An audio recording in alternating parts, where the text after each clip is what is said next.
And the words that this ayah begins with, the word it begins with is wayl. The word wayl was used way before Islam. The Arabs were using it for thousands of years. And they used it to describe qubh. They used to describe something ugly, something terrible, something disgusting. In many situations, wayl was used to describe something that's horrible. Then wayl was also used for tahassur, meaning you really hoped something would work out and it didn't work out, ya wayli. So wayl was used for, man, it didn't work out, hasra, tahassur. That's what it was used for. So it was as a culture, part of the culture of the Arabs, this word was used for something ugly and something that's filled with regret. Something that you regret that you missed an opportunity, or you could have made a lot of money or whatever. And recently I met somebody who had a lot of whale burning inside them. This guy, and I'm not giving you a fatwa on cryptocurrency or anything, but this guy bought some cryptocurrency and wanted my opinion on it. He bought it, it wasn't going anywhere. He sold it 2 hours later, it went down 5,000 times. It went down 5,000 times, and he could have been a millionaire, and now he's depressed and he needs dua. So there's a lot of tahassur, right? But the idea is that this meaning I want you to keep in your mind as we try to explore the ayah. Because the ayat of the Quran, they came in the language of those people. Like, language is part of a culture. And that was part of their culture. When they talked about something that they deeply regret, they used the word wayl. When they talked about something that was terribly disgusting, they used the word wayl. Then it took on other meanings. It took on the meaning of cursing somebody. Like, I hope you get destroyed. And why did it mean I hope you get destroyed? Waylul lak. Why does it mean I hope you get destroyed? It means I hope you go through the kinds of things that are so ugly that you're filled with regret for the rest of your life. And from then beyond that, even in the religious sense, then the word wayl took on yet another expression. Allah used it as one of the names of Jahannam. This same word. It wasn't originally being used for hell. But then Allah coined a new meaning for the word wayl in the meaning of hellfire. Why? Because the one, may Allah protect every one of us from the hellfire, the one in hellfire has never seen more ugliness and has never felt more regret. So one of the things that makes hell is the ugliness, and the other dimension of it that's being highlighted in the word wayl is it's the terrible regret that's constant forever. And so that's the word with which this surah, this ayah, this sentence, or this part of the sentence begins. Waylun. That's how it begins. That's the word that's coming in everybody's mind. They haven't even heard the rest of the sentence yet. The rest of what Allah has to say. But whatever it is can't be good. And whatever it is going to fill somebody with a lot of regret. And whatever it is extremely ugly. It's extremely ugly. These are the thoughts, the sentiments that have filled the mind of a careful listener when they hear the word waylun. And then there's another dimension to that. In the Arabic language, typically when you start a sentence, you start it mu'arraf billah. So you say al-waylu li kulli humazatin lumazah. You expect, for those of you that understand some things about the Arabic language, the mubtada, the expectation for the mubtada, the opening of a sentence, is that it should be definite. It should have the lam al-ta'rif on it. So the expectation here is actually mu'arraf, ta'rif. And in the science of balagha, in the science of analyzing the effect of language, especially in the Quran, when you expect something to be with a the al is the, and you take it off, even though it was expected, then something special is happening, something unusual is happening. Now what's the effect of that on those people? When they used to hear something like that, they used to hear that this is a kind of regret, this is a kind of ugliness that we are not that familiar with, and it's huge. So the tanween yufidu al-'azama, so it gives the meaning of something huge. This is not some small regret. This is massive regret. This is a huge problem that's being described. How did it become so huge? Because the al was taken away. Because Allah didn't say al-waylu. He said waylun li kulli. So that waylun alone makes it, this is ta'zim in it. And the other side of it is, it's unknown. I don't know what this destruction is. I don't know the extent of it. I know there's a problem, I don't even know how big that problem is. So there's this unimaginable crisis that's been introduced to the listener just inside the word wayl. And then the final bit, this is the scariest part to me. We talk in linguistics, in Arabic, we talk about the difference between al-khabar wal-insha. I won't give you an Arabic lesson, it's a khutbah, but I'll make it something very basic to you. When I speak, sometimes the purpose of my speech is to tell you something, deliver information. So my communication is information. It's informative. Like the weather is cloudy is information, right? The sun is shining is information, right? But let me give you a silly scenario. I'm walking with a friend of mine, and I actually don't really like my friend. He's kind of like my frenemy a little bit. So he falls on the ground, and I say, the sun is shining. I'm no longer giving information. I'm actually using the sun is shining to say, that made me happy. You falling on your face like that? Made my day. The sun is shining. So that sometimes when you say something, it's not to communicate information, it's to communicate your emotions. Emotions are not the same as information. This sentence can be looked at as khabar, and it can be looked at as insha. It can be looked at as both. It could be that Allah is telling us that this terrible, regret-filled destruction is meant for some kinds of people. He's about to tell us that. Or Allah is actually telling us that may this kind of destruction fall on these people. It is Allah expressing His desire, His want. Allah is His intent that this should be for these people. Like He wants this to happen to them. Like Allah wants this for them. That's the scary part, you see? It's not just Allah telling us, but Allah informing us of His intent, His desire to see this for them. Who are these people? Now, it must be some small group of people that get the worst, terrible destruction, but this gets even worse when He says, وَيْلٌ لِكُلِّ. لِكُلِّ. The word kul means each and every.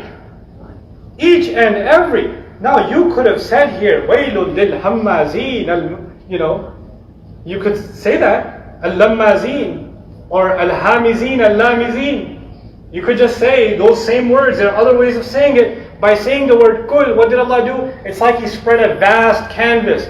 Every single one who has this quality. I'm no longer thinking this is just about the Quraysh of Makkah. That's gone. He took it away just by using the word kul. He broadened it so much. And then let's talk about who these people are that are getting such focus, like an entire surah. This is not an ayah of the Quran. This is the opening of a surah. An entire surah of the Quran dedicated to this bunch of people and how Allah is so upset with them. Allah is so angry with them. This must be some really serious problem. And you and I... The word Humazah, let me define it for you. And the root essence of the word is أن يعيب أحد أحدا أو أن يعيب أحد أحدا بالإشارة بالعين أو بالشدق. It's when someone criticizes somebody with words, or when somebody criticizes somebody else with their eyes, or with their face, their cheeks, their jaw, or with their head, with their body language. Basically, any form you can think of making someone else feel worthless, someone else feel inferior. Let me put it in kid language. When you make someone feel stupid, when you put someone in their place, when you burn somebody, when you wreck somebody, when you troll somebody, when you destroy somebody. When you own somebody, that's what you call it too, right? And he got owned. And then how do you do that? You can do that with words. You can do that with eyes. You can bulge them. You can roll them. You can make someone feel they're so unwanted as soon as they come near you, like, That's a kind of Humazah. You made somebody feel unwanted. You can make somebody feel like every time they open their mouth, they're so stupid, I can't believe their words coming out of their mouth, like, seriously? Wow. You didn't do anything. That's just your face doing drama. That's all it's doing. And that's being captured in this ayah as Humazah. Why? Because one of the great sins in our religion, The sin that is attributed back to the devil himself is kibr, arrogance. And what is arrogance? Arrogance isn't just about you feeling better or greater. It's also about you making someone else feel lesser. That's another way of feeling bigger about yourself, right? You don't get any bigger, but you make somebody else feel smaller. That's how you do it. Easy. Then you don't have to accomplish anything. You can just poke at somebody else. This is waylun likulli humazah. Someone who criticizes others, speaks about. And by the way, humazah also includes people who talk behind other people's back. It includes it. So backbiting and that kind of thing is included in it. People who love talking about others. You're sitting and having lunch after Jumu'ah, you worshipped Allah, sitting and somebody mentions Zainab's name and you're like, Zainab, oh, don't get me started. The moment you say, don't get me started, you already got started. Nobody had to get you started, you're the one who started it. And your way of saying, don't get me started is, you're really hoping somebody starts. So you don't have to take the blame. Or even if you just did a Fatima, yeah, you know, astaghfirullah. That istighfar needs istighfar. Okay? That's not an istighfar. When you do that, when you get in the habit of talking about others in critical ways, in front of them, behind them, when you start doing that, then this is actually humazah. And it's not a one-time thing. This is important now. It's not like if you did that one time, now the worst part of hell is for you, or you're going to live a life of regret. That's not what's being said. Humazah, this is called fu'ala. This is a pattern. Humazah. Lumazah. And from it you get duhaka, for example. Khuta'a. There are different words in Arabic that come on this pattern. And what this pattern illustrates is تدل على كثرة الصدور. كثرة صدور الفعل. Whatever act it is, happens a lot. So someone who laughs all the time, they're just always laughing, even if it's something serious. Hey man, I got in a car accident. That's what they do? That's a duhaka. They laugh all the time. Right? They can't help themselves. So when Allah says humazah, it's a person who criticizes and criticizes and criticizes so much, they're in the habit of doing it. That's all they're doing all the time. They don't even realize they're doing it. That just becomes their second nature. Being condescending, being insulting, being critical of others, putting others down, using offensive body language, facial expressions, making someone feel little, just becomes like inhaling and exhaling for them. They do it so much, it becomes a part of their nature, and that's actually the kind of extreme that's being criticized here. That a person can reach that point. It doesn't happen immediately, but it can get to that point. And you know what? A lot of times what happens is, you see other people doing it, and you're like, man, I don't want to be made fun of, so the best defense is offense. So let me start using bad words too. Let me start being that way too, so nobody will make fun of me. They'll be scared to make fun of me, because I'm too busy making fun of them. I'm too busy offending everybody else. So they'll back off of me. Right? And this is a humazah. And then that humazah goes to an extreme. And what's that extreme? It's the next phase, lumazah. And a lam is the same extreme form, someone who makes it into a life habit, is actually someone who criticizes you to your face. Al-muwajaha bil-ayn. Hey, by the way, has anyone ever told you you're like really fat? Has anyone told you like you smell a lot? I don't want to say, I'm not being mean or anything, bro, but do you realize, you're really stupid? I'm not saying, and then you feel like you've accomplished something really, really great because, hey, I'm not talking behind your back, I'm telling to your face because I love you, bro. No, that's not love.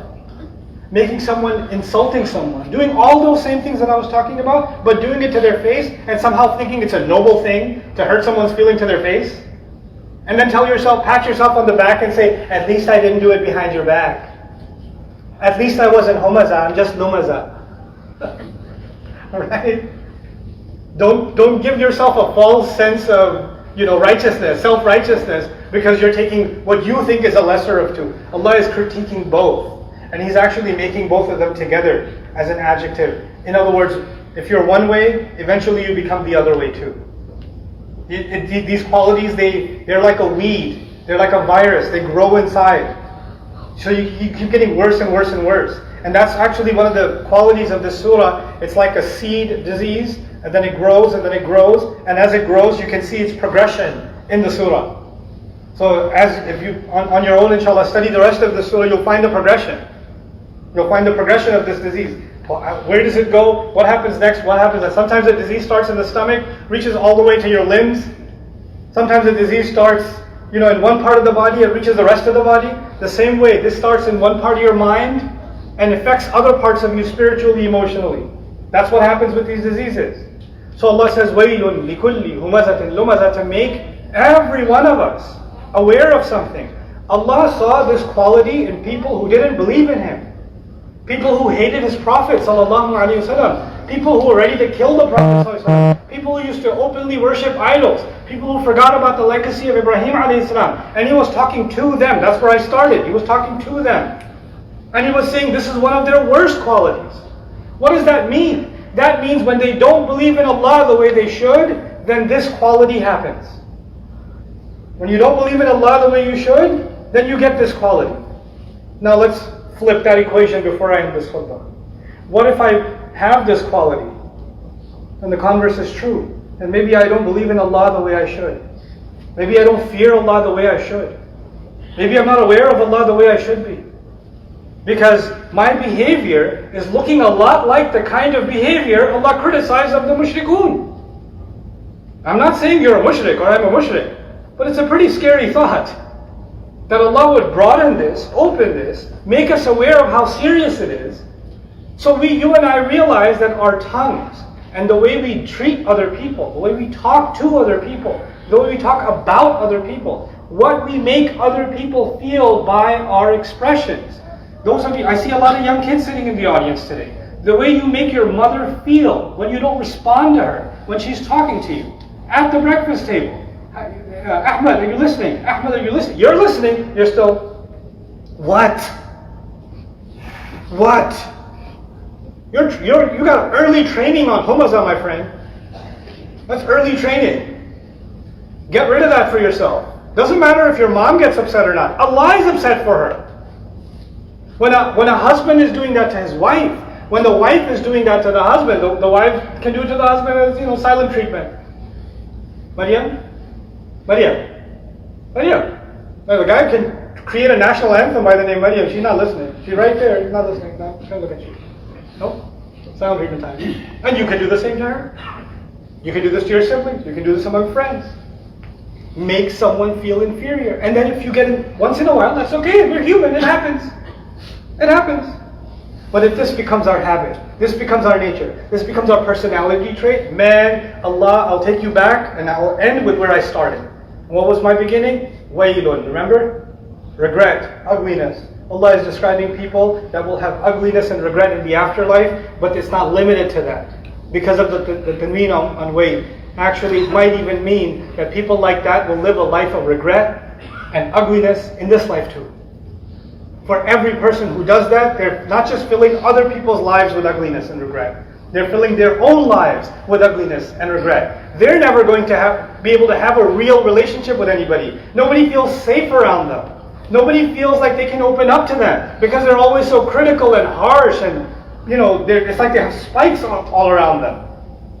So they're never able to get close to anyone. So they feel alone and isolated. And the more isolated they become, the more aggressive they become. So they fall into this cycle and they live a life of utter regret. Because one of the great joys of life is to have genuine companionship, real relationships. Being able to completely confide in somebody.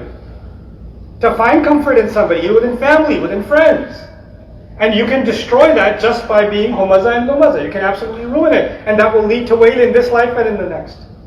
So I pray to Allah Azza wa Jalla that you and I recognize even a small hint of that inside of ourselves. And get rid of it from ourselves. Because I don't want that in my life and you don't want that in yours. And we don't want anyone else to feel that from us. Just like we don't want to feel that from them. So may Allah Azza wa Jalla not make us from these people.